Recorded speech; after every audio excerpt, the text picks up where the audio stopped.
Allahumma sholli wa sallim wa barik alaihi wa ala alihi. Ya Rabbi bil Mustafa balligh maqasidana waghfir lana ma madha ya wasi'al karami.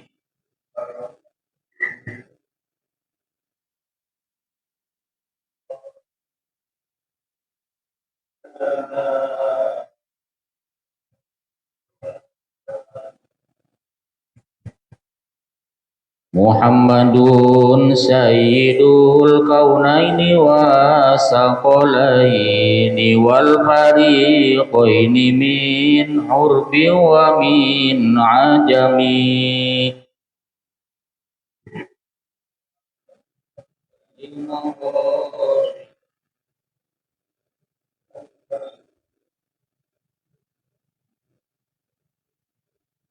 Nabiyuna al-amirun nahi fala ahadun abarra fi qawli la minhu wala na'ami.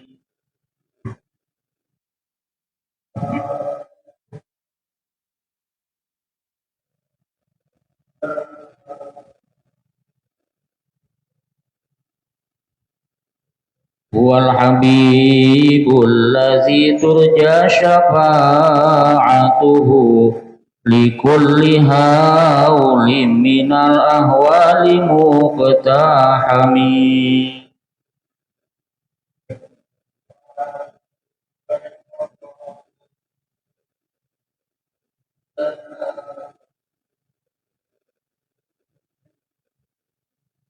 Maulaya sholli wa sallim daiman abada ala habibika khairil khalqi kullihimi.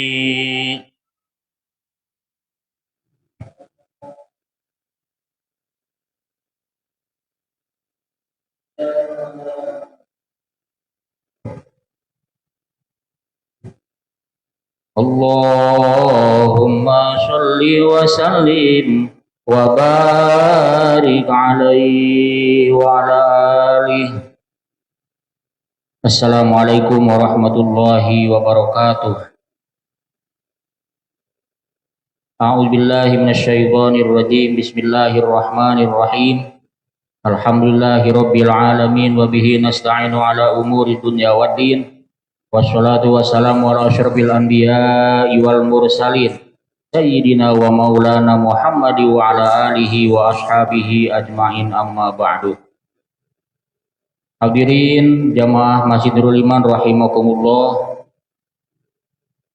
Marilah kita memanjatkan puji syukur kehadirat Allah Subhanahu wa taala atas limpahan nikmat, hidayah dan taufiknya. Pada sore hari ini kita dapat melaksanakan kewajiban kita, di antaranya melaksanakan sholat maghrib, dan insya Allah kita lanjutkan dengan thalabul ilmi. Mudah-mudahan semua amal ibadah kita diterima oleh Allah Subhanahu wa taala. Amin ya rabbal alamin. Sholawat beserta salam semoga tercurah selamanya atas junjungan kita Nabi besar Muhammad sallallahu alaihi wasallam, juga kepada seluruh keluarganya, para sahabat-sahabatnya, serta pengikut-pengikutnya hingga akhir zaman nanti. Amin ya rabbal alamin. Hadirin jamaah rahimakumullah.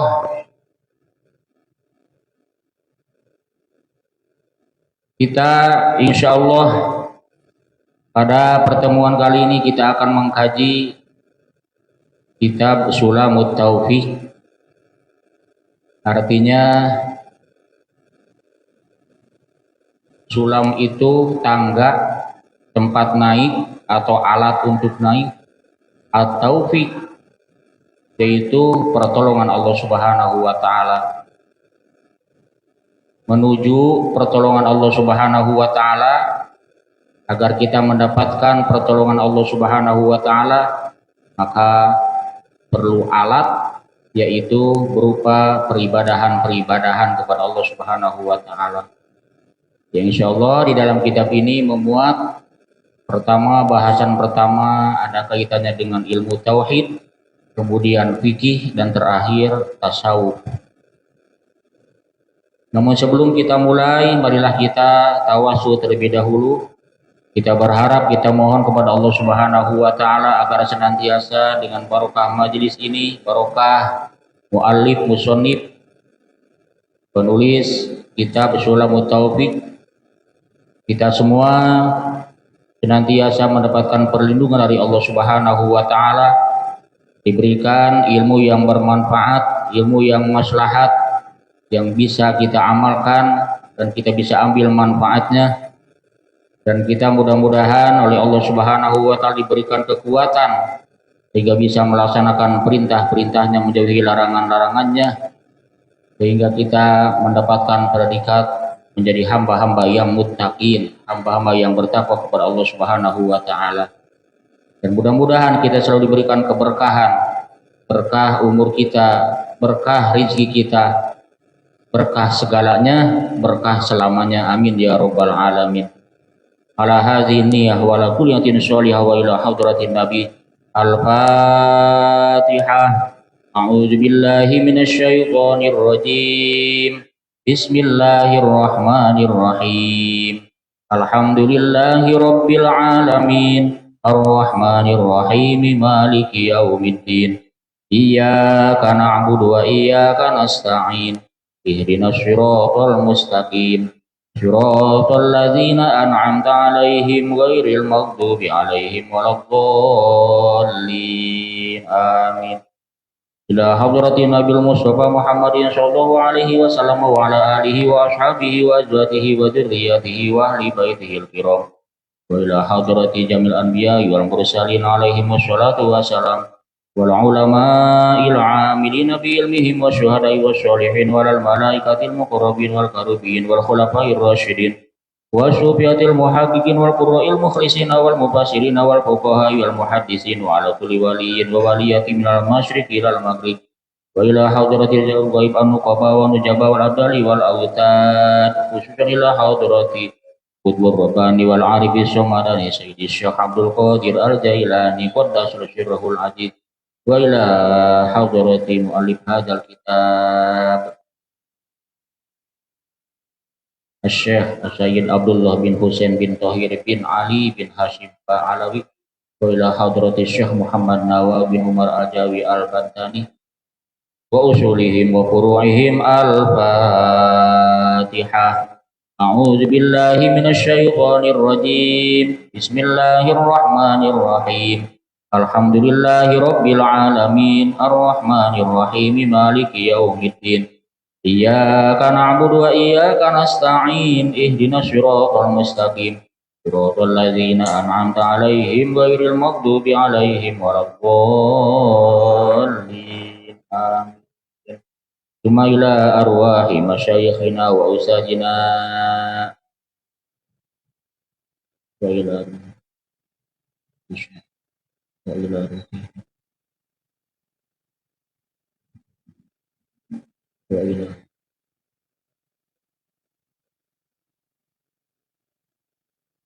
wa usulihim wa furu'ihim. Allah ta'ala yaghfiru lahum wa yarhamuhum. Syayulillahi lahumul Fatihah. A'udzu billahi minasy syaithanir rajim. Bismillahirrahmanirrahim. Alhamdulillahi rabbil alamin. Ar-Rahmanir Rahim. Maliki yaumiddin. Iyyaka na'budu wa iyyaka nasta'in. Ihdinas siratal mustaqim. Siratal ladzina an'amta 'alaihim ghairil maghdubi 'alaihim waladdallin. Amin. Bismillahirrahmanirrahim. Qala al-musannifu rahimahullahu ta'ala wa nafa'ana bi ulumihi fi daraini. Amin. Bismillahirrahmanirrahim. Bismillahi dengan menyebut nama Allah. Ar-Rahmani yang sifatnya maha pemberi nikmat besar atau maha pengasih. Ar-Rahim sifatnya Allah yang maha memberi nikmat kecil atau maha penyayang. Bismillahirrahmanirrahim adalah kalimat bagian daripada kalimatun thayyibah, kalimat yang bagus yang dianjurkan untuk membacanya terutama ketika memulai pekerjaan, termasuk penulis atau muallif hadzal kitab, muallif yang menuliskan kitab ini juga memulai dengan tulisannya dengan tulisan Bismillahirrahmanirrahim. Kenapa? Karena ada sebuah hadis, kullu amrin zibalin la yubda'u fihi bismillahirrahmanirrahim fahuwa abtar. Setiap perkara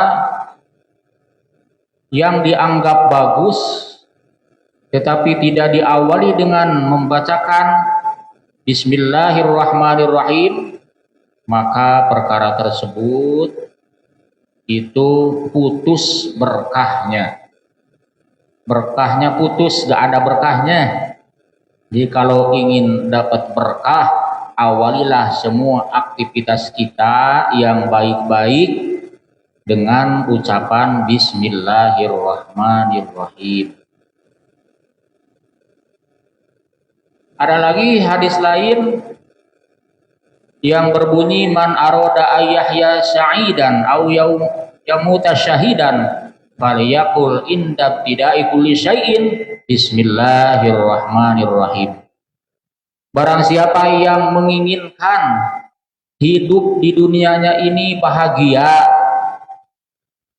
hidup di dunianya ini selalu senang,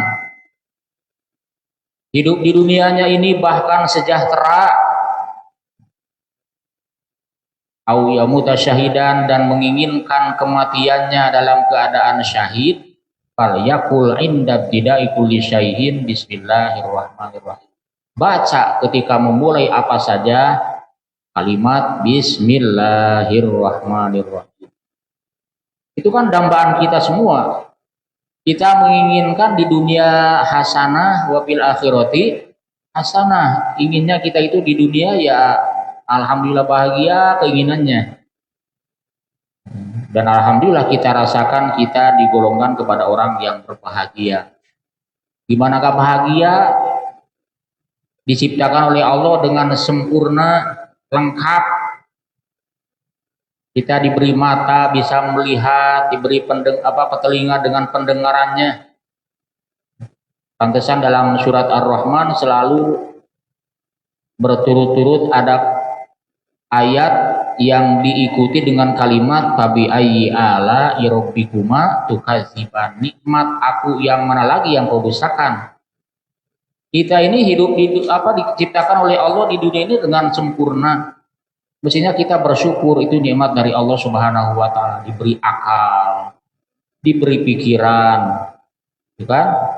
Alhamdulillah ya Allah, saya diberi kaki sehingga saya bisa melangkahkan kaki saya.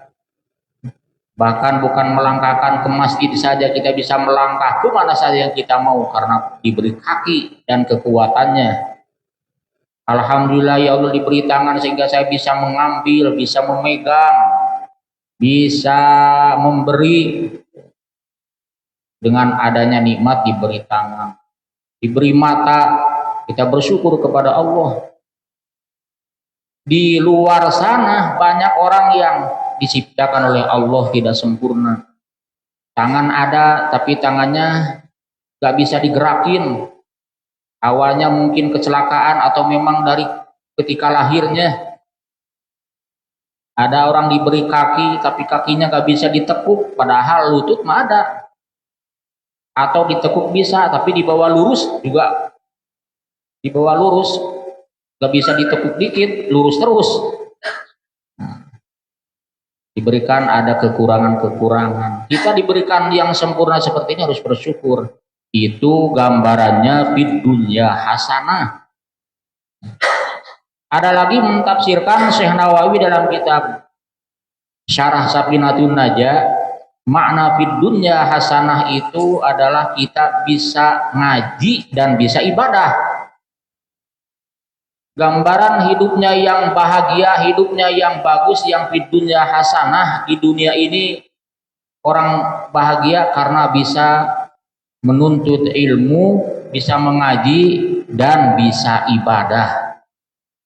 Karena apa? Karena pada hakikatnya kalau kehidupan di dunia diukur kebahagiaan dengan materi, dengan kekayaan, menurut kacamata hakikat itu belum tentu bahagia.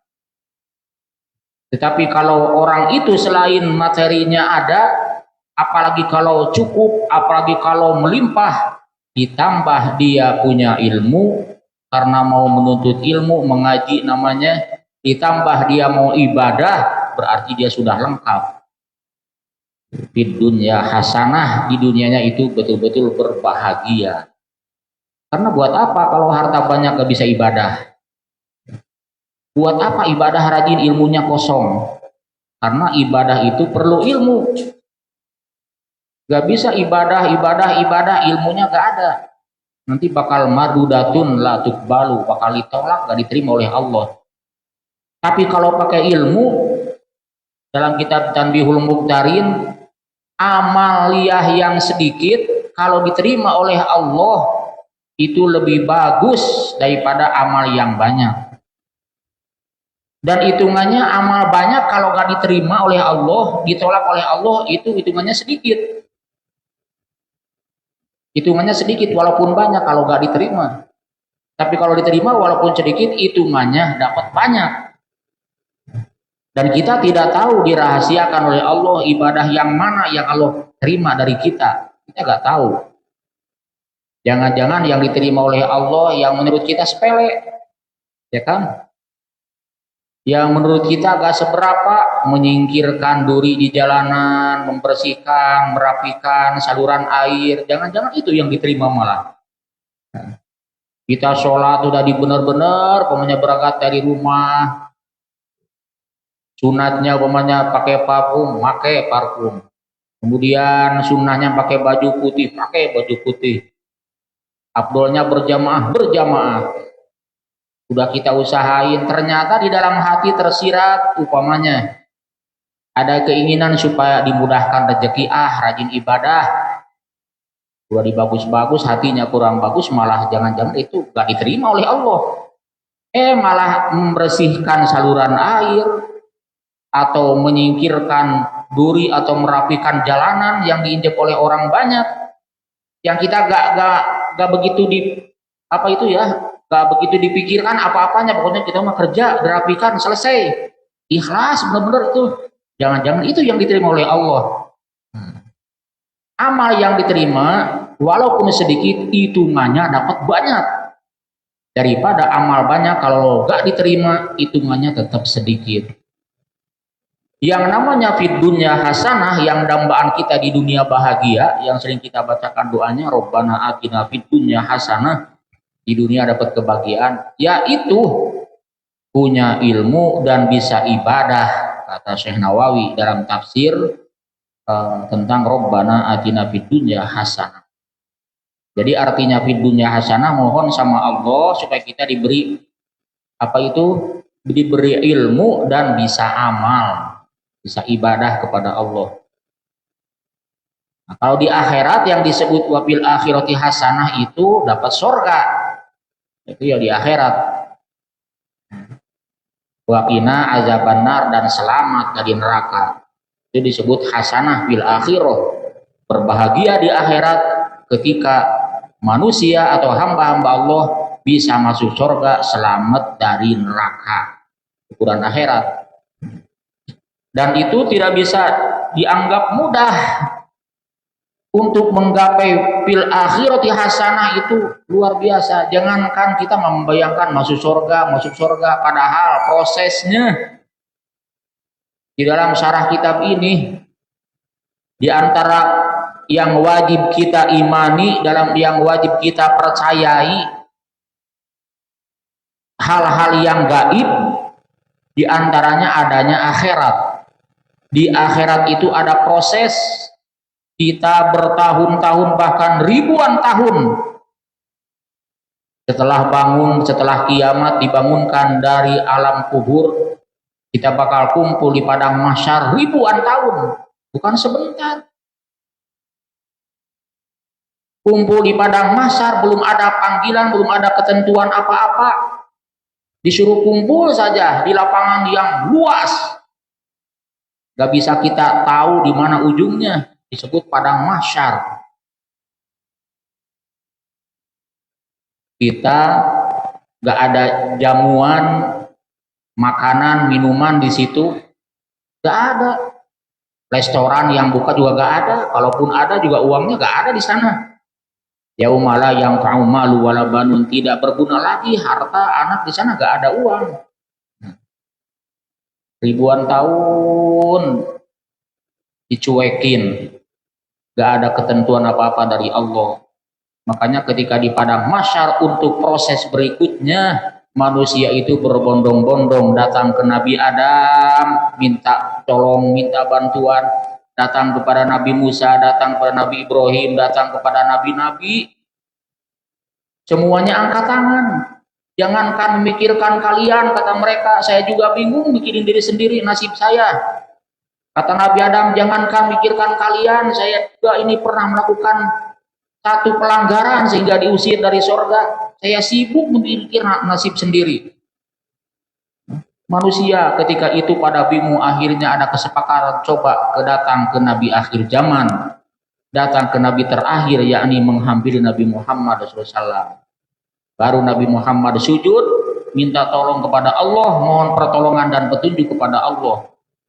Kemudian setelah sujudnya Nabi Muhammad diberikan keputusan oleh Allah, yaitu dari mulai itu akan dipisah-pisahkan mana yang golongan ahli surga, mana golongan ahli neraka, mana umat Nabi Adam, mana umat Nabi Musa, mana umat Nabi Muhammad. Dan proses selanjutnya bakal berlanjut, yaitu adanya timbangan, adanya hisab. Dan umat-umat Nabi Muhammad SAW yang diakui umat oleh beliau nanti akan dipanggil oleh beliau supaya kumpul di bawah bendera naungannya. Ada benderanya di sana yang bertuliskan La ilaha illallah Muhammadur Rasulullah SAW. Kumpul semua. Nah, itu yang disebut syafa'atul uzma, pertolongan yang sangat besar untuk segenap makhluk, untuk segenap hamba Allah, bukan saja umat Nabi Muhammad tapi umat nabi-nabi yang lain. Ada kejelasan. Karena sebelumnya mah ribuan tahun dibiarkan di padang mahsyar. Nah, menurut sebagian kaul di situ udaranya panas, bagaikan disorot matahari 7 yang dekatnya sejengkal dari kepala. Itu di padang mahsyar setelah kiamat itu jangan ditantang. Jangan nantangin kiamat. Kalau melakukan dosa sudah terang-terangan itu berarti nantangin kiamat. Dikiranya kiamat itu ya begitu-begitu saja, padahal mah Masya Allah luar biasa. Di padang mahsyar kita gak ada jamuan makan, gak ada jaminan bisa makan kenyang kecuali yang menentukan bagaimana ketika kita amal di dunia. Kalau orang yang sering lapar, orang sering menahan dirinya dari makan harta haram, minuman haram, insya Allah perasaan di sananya segar walaupun ribuan tahun. Orang yang rajin puasa, terutama puasa wajibnya, puasa Ramadannya dijalankan, dikerjakan, insya Allah di sana aman dari rasa lapar walaupun ribuan tahun gak makan. Orang yang rajin puasa sunnah rojab, ini sudah masuk bulan rojab belum nih? Puasa sunnah rojab itu aman dari rasa lapar di padang mahsyar, padahal ribuan tahun gak dapat makan, gak dapat minum. Coba kita berpikir untuk masa depan. Aslinya masa depan bukan tahun esok, tahun depan. Aslinya masa depan kita akhirat yang harus kita pikirkan. Kita rela meninggalkan aktivitas kita di rumah masing-masing, biasanya wayah gini selonjoran atau nonton TV sambil ngopi atau main HP sambil ngopi, kita rela kita tinggalkan. Duduk hanya beberapa menit sambil nunggu waktu isya dengan harapan dapat yang diswatil akhirati hasanah, di akhirat dapat kebahagiaan, yakni dapat surga dan selamat dari neraka. Dan jangan dianggap enteng tentang selamat dari neraka bisa masuk surga. Prosesnya juga ribet. Disebutnya juga ahwal. Kita tadi baca sholawat burdah. Ada kalimat kerja syafa'atuhu likulli haulin minal ahwali.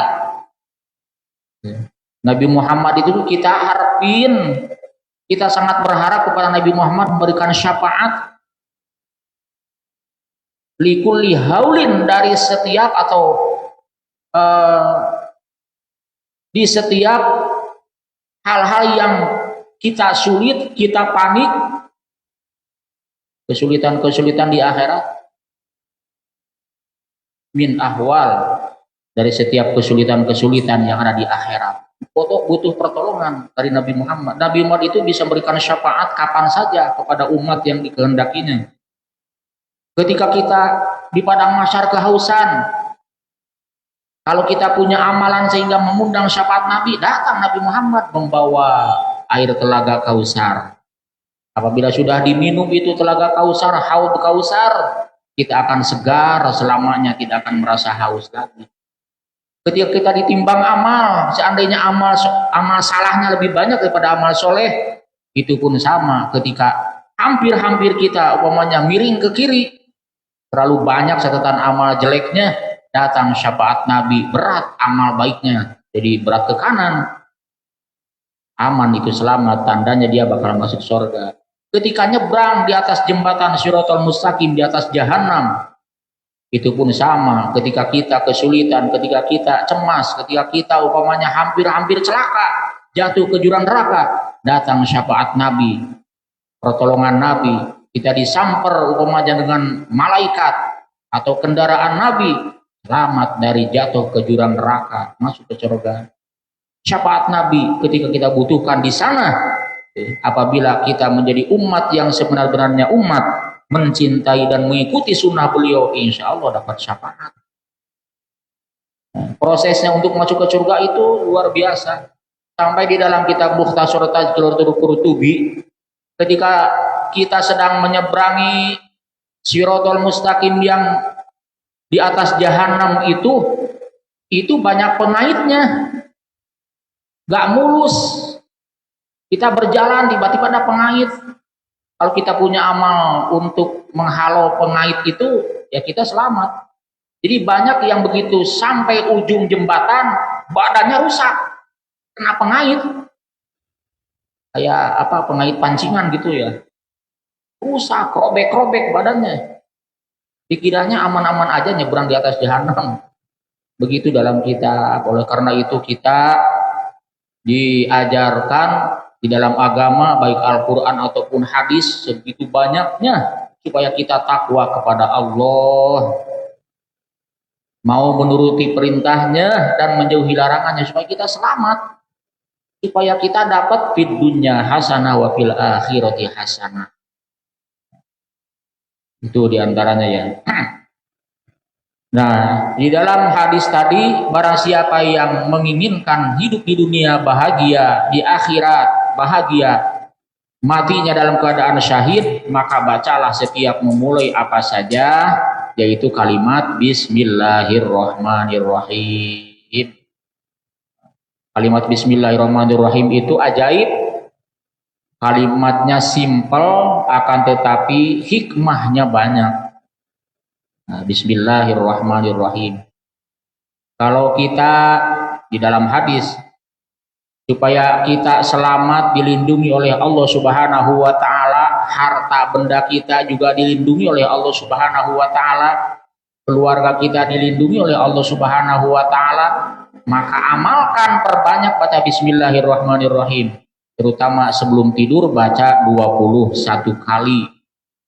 Allah akan amankan, Allah akan lindungi dia di pembacanya, dan juga harta bendanya termasuk diamankan, diselamatkan dari kecurian, kebakaran, bencana yang didatangkan oleh Allah ketika manusia sedang terlelap tidur. Jadi ketika kita mau tidur jangan lupa baca bismillah minimal. Bismillah baca 21 kali. Bismillahirrahmanirrahim. Bismillahirrahmanirrahim. Bismillahirrahmanirrahim. Selesai 21 kali. Nah, di dalam keterangan lagi ada yang apabila membaca istighfar 3 kali, astagfirullahalazim alladzi la ilaha illa huwal hayyul qayyum wa atubu ilaih 3 kali. Habis baca bismillah, maka tidurnya dari mulai sampai bangun dinilai ibadah.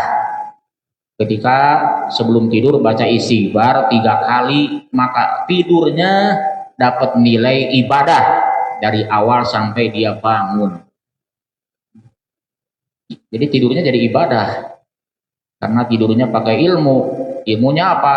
Sebelum tidur selain baca bismillah baca istighfar. Banyak amal-amalan sebelum tidur termasuk bismillahirrahmanirrahim. Bahkan di zaman dulu mah banyak yang dijadikan obat. Ada seseorang yang laporan ke Sayyidina Umar, saya ini sering sakit kepala wahai khalifah. Kepala saya kalau sudah sakit gak karu-karuan rasanya. Ya kalau zaman sekarang kan obatnya banyak. Kalau zaman dulu kita juga bisa ngebayangin. Jadi orang itu punya keluhan sakit kepala. Setelah laporan ke Sayyidina Umar, maka Sayyidina Umar menulis di dalam kopiahnya atau pecinya orang itu tulisan Bismillahirrahmanirrahim. Suruh dipakai pecinya. Barokah itu orang itu sembuh dari sakit kepalanya berkat selalu memakai kopiah yang di dalamnya dituliskan oleh Sayyidina Umar Bismillahirrahmanirrahim. Luar biasa. Dan juga Bismillahirrahmanirrahim juga pernah dijadikan satu alat komunikasi oleh Nabiullah Sulaiman alaihi salam. Nabi Sulaiman terkenal seorang nabi dan rasul sekaligus raja yang menguasai, bukan hanya menguasai manusia di sekelilingnya, akan tetapi Nabi Sulaiman jadi raja, bisa menguasai bangsa dedemit, siluman, setan, iblis. Nurut sama Nabi Sulaiman. Jin nurut sama Nabi Sulaiman. Jadi Nabi Sulaiman terkenal dalam sejarah, di dalam tafsir Quran. Istana Nabi Sulaiman itu penuh dengan emas. Jangankan dinding, tembok, lantai, jalanan pakai emas. Itu Nabi Sulaiman. Nabi Sulaiman butuh emas, butuh intan, tinggal nyuruh bangsa jin, ambil intan, yang ambil emas dalam perut bumi, di dasar laut. Gampang. Seperti itu. Apa itu? Kuncinya Nabi Sulaiman. Ternyata kita sering baca Quran surat An-Naml, surat semut. Jadi innahu min Sulaiman, ketika burung hudhud menyampaikan surat ke Ratu Bilqis, tulisannya itu gitu, innahu min Sulaiman wa innahu bismillahirrahmanirrahim. Kan di dalam surat An-Naml gitu. Ini surat dari Nabi Sulaiman, dibawa oleh burung-burung, disampaikan kepada Ratu Bilqis, penyembah matahari. Tapi isinya di dalamnya adalah innahu bismillahirrahmanirrahim. Takluk itu Ratu Bilqis, masuk Islam, bahkan menjadi istrinya Nabi Sulaiman alaihissalam. Ratu Bilqis itu. Jadi alat penunduk Nabi Sulaiman menaklukkan sihir, menaklukkan jin. Itu bismillahirrahmanirrahim. Sehingga orang-orang dulu mah, kata cerita-cerita orang tua, orang-orang dulu mah bisa terbang, bisa menghilang. Ternyata jampenya bacanya apa? Bismillahirrahmanirrahim. Lalu kenapa orang sekarang baca bismillah begitu-begitu saja pokoknya?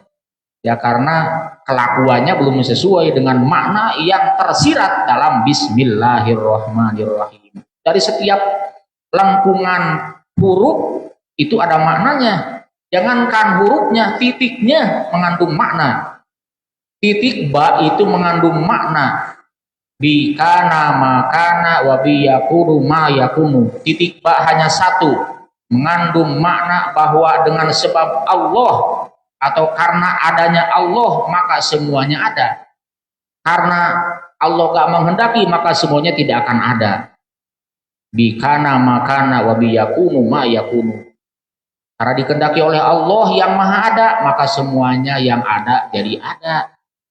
Kalau Allah gak menghendaki harus ada, hal itu tidak akan ada. Itu nuktoh atau titik ba bismillahirrahmanirrahim oleh Nabi Sulaiman dijadikan satu pelantara ketika itu terjadi sungai Nil. Di dalam sejarah dalam kitab Majalis Saniyah setiap tahun selalu memakan korban. Di sungai Nil itu selalu ada orang meninggal dan yang dimintanya itu kalau gak gadis, anak muda, pemuda yang bujang.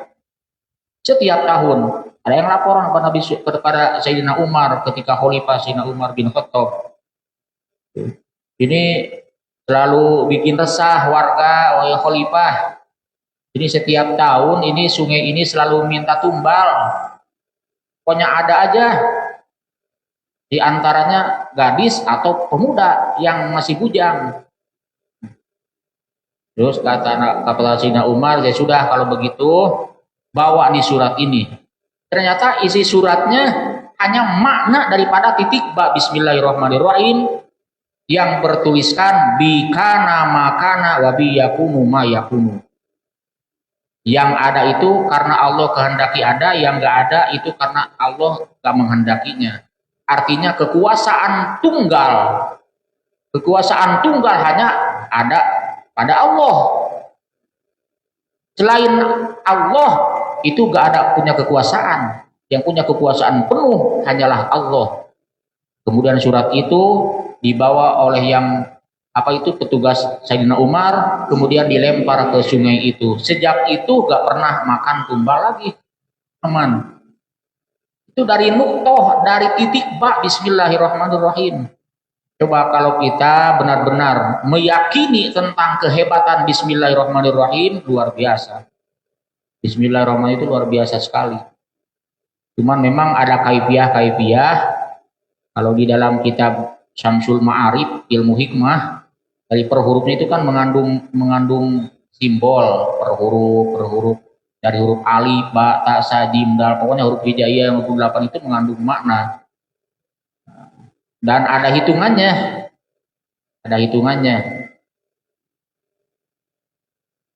Itu ternyata keagungan bismillahirrahmanirrahim itu pokoknya mencakup urusan dunia dan urusan akhirat kalau kita yakin.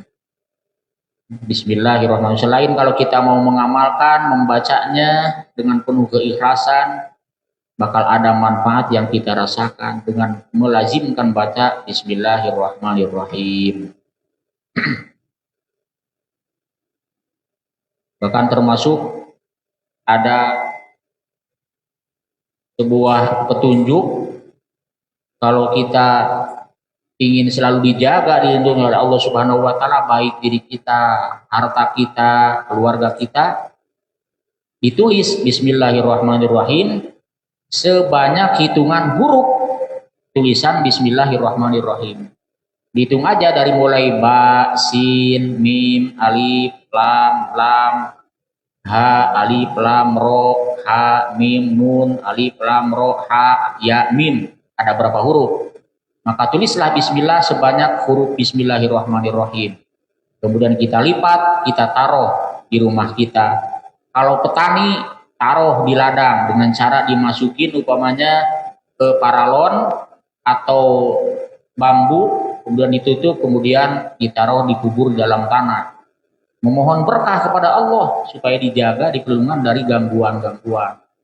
Kalau petani, gangguan hamanya supaya diselamatkan oleh Allah. Nah, kalau kita di rumah, jadi di rumah itu jangan hanya menulis, memajang foto-foto kita aja. Kali-kali kita bikin bismillahirrahmanirrahim. Dengan barokah nulisnya saja itu luar biasa dalam kitab Tanjul Qaul yang sudah kita kaji, keutamaan bismillah. Kalau kita nulis bismillahirrahmanirrahim, selama tulisan itu ada, malaikat memohonkan ampunan buat kita. mendoakan terus buat kita selama tulisan itu ada. Luar biasa. Nah ini Bismillahirrahmanirrahim. Mu'allif kitab ini menulis dari awal sebelum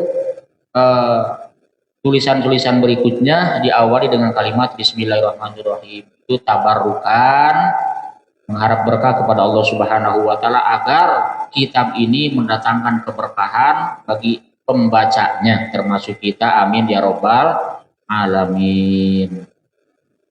Makna Bismillahirrahmanirrahim, Bismillahi dengan menyebut nama Allah. Jadi Allah itu nama. Nama apa? Nama Tuhan. Tuhan itu apa?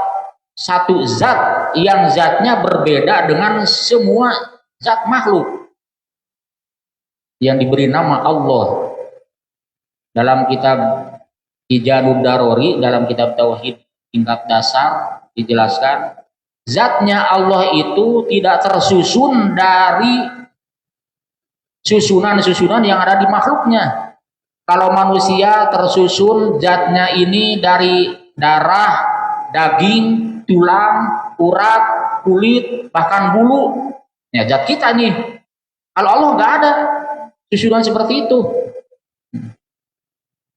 Begitu juga pohon. Pohon itu ada kulitnya, ada dagingnya. Bahkan kalau pohon kayak jati mah ada hatinya di dalamnya, yang warna hitam itu. Ya kalau sudah jadi papan, jadi hiasan bagus itu. Begitu juga dalam buah-buahan, buah pisang, buah mangga, ada kulit, ada daging, ada biji, itu bagaikan tulangnya, hampir mirip-mirip semua. Pak coba makhluk Allah mirip-mirip, susunan zatnya itu susunannya hampir sama, cuman beda sebutan susunannya. Ada tulang, kita manusia ada darah, coba dalam buah ada getah, dalam pohon ada getah, gitu. Kita ada kulit, ada bulu, pohon-pohon juga begitu, apalagi binatang-binatang kan sama, ada kulitnya, ada dagingnya, hampir sama. Allah sebagai Tuhan, zatnya itu tidak seperti itu. Dan tidak ada sama zatnya makhluk dengan zatnya Allah. Lalu kita bagaimana untuk meyakini? Gak usah dipikirin. Kalau kita sampai bisa tahu zatnya Allah, berarti itu bohong. Allah itu la idrok, tidak akan bisa disusul, tidak bisa diketahui selama manusia atau akal kita tidak mengidrok, tidak bisa menyusul bagaimana zat Allah itu, berarti kita sudah cukup segitu, sudah marifat, sudah mengenal Allah. Kalau Allah bisa dibayangi, berarti kita belum marifat. Harus mengenal Allah, harus mengenal zatnya Allah. Mengenal zatnya, mengenal sifatnya, mengenal af'alnya, yang namanya Tuhan, yang punya nama Allah Ar-Rahman Ar-Rahim Al-Malik. Jadi jangan dibayangin bentuknya, jangan. Pokoknya Allah ada, udah gitu. Apa dalilnya? Ya ada ini ciptaannya. Ciptaannya ini ada semua. Karena kalau kita membayangkan zatnya Allah seperti apa, itu bisa jadi murtad. Naudzubillahi min dzalik. Jangan. Karena di sini Allah itu tapi bisa dirasakan adanya. Bisa dirasakan. Jadi kalau menurut ulama ahli tarekat nih, kalau kita duduk, coba kita bersuara, coba kita diem, kita coba tarik napas, keluarin napas, coba kita tahan napas. Kemudian kita hubungkan ketika kita narik napas, saya bisa napas nih. Coba kita tahan, rasanya bagaimana? Tahan. Gak bisa napas. Sampai kita sampai di mana kemampuan kita nahan, keluarin. Ini. Nah sekarang kita ketika bisa napas, bisa narik napas dan keluarin napas, dan nanti manusia itu ternyata tidak bisa napas lagi, berarti yang punya napas siapa? Kalau kita merasa punya napas dan bisa napas, kenapa orang mati gak bisa narik napas atau ngeluarin napas lagi? Kalau kita hubungan ke situ, berarti saya bisa napas dan bisa narik napas dan ngeluarin napas. Ini bukan saya yang punya. Ini adalah kekuasaan Allah dan pemberian Allah. Ketika narik napas dan ngeluarin napas, rasakan adanya zat yang mengatur kita, yang menguasai kita, yang sebenarnya. Ternyata ketika kita gak bisa napas ditahan, dipaksa ditahan, gak enak. Berarti dari napas saja kita harus bersyukur. Alhamdulillah ya Allah kau berikan napas. Ada udara yang kita hirup, ada kekuatan yang kita ambil dari situ. Belum yang lainnya, pandangan, dari mata bisa memandang, adanya yang mengatur dan memberi pandangan itu siapa. Ketika bisa merasakan adanya zat yang mengatur semua itu, merasakan adanya Allah, gak harus memikirkan bagaimana zat Allah, gak harus. Dengan seperti itu udah yakin ada Allah. Tentu ketika kita sakit, berusaha untuk sembuh. Dokter sekalipun yang ahli kesehatan, ketika gak diberi sembuh oleh Allah ya gak bisa sembuh. Termasuk ketika ajal sudah datang dia juga gak bisa nolong dirinya. Obat hanya sekedar pelantara, hanya sekedar sebab. Yang menciptakan penyakit Allah hakikatnya syariatnya memang kita yang gak teratur dalam pola kehidupan kita. Hakikatnya Allah yang menciptakan penyakit Allah, dan hakikatnya yang menyembuhkan adalah Allah. Kalaupun obat hanya sebab, dan sebab itu kadang-kadang berfungsi, kadang-kadang enggak. Kalau sebab tidak punya kekuatan, obat itu makhluk, sama ciptaan Allah, sama seperti kita, diciptakan oleh Allah, diadakan oleh Allah, gak punya kekuatan. Kayak kita gak punya kekuatan. Ketika obat ada pengaruhnya, hakikatnya Allah memberikan kesembuhan melalui sebab adanya obat tersebut. Dan itu pernah terjadi di zaman Nabi Musa alaihi salam. Nabi Musa pernah terserang sakit gigi, kemudian memohon kepada Allah, maka Allah berikan petunjuk untuk memakan sebuah rumput. Maka oleh Nabi Musa rumput itu kemudian dikunyah, getahnya menjadi sebab sakit giginya sembuh. Kemudian berselang berapa tahun kemudian terserang lagi. Setelah makan rumput tersebut sembuh. Selang berapa tahun kemudian sakit gigi lagi. Nyari rumput yang sama. Setelah dikunyah kalau waktu itu mah sembuh. Setelah waktu itu mah gak sembuh. Yang keduanya. Kenapa ini kok gak sembuh? Maka Allah memberikan pemberitahuan kepada Nabi Musa, wahai Musa, kamu bisa sembuh waktu itu karena izinku, karena petunjukku.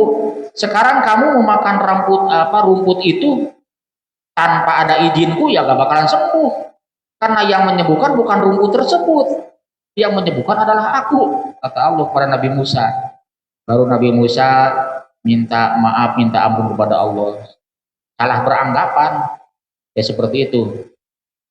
Artinya menunjukkan menjadi petunjuk buat kita terutama. Bahwa hakikatnya yang punya segalanya adalah Allah hakikatnya. Kita diberikan akal itu hanya titipan. Diberikan pandangan hanya diberikan titipan bisa memandang. Ya.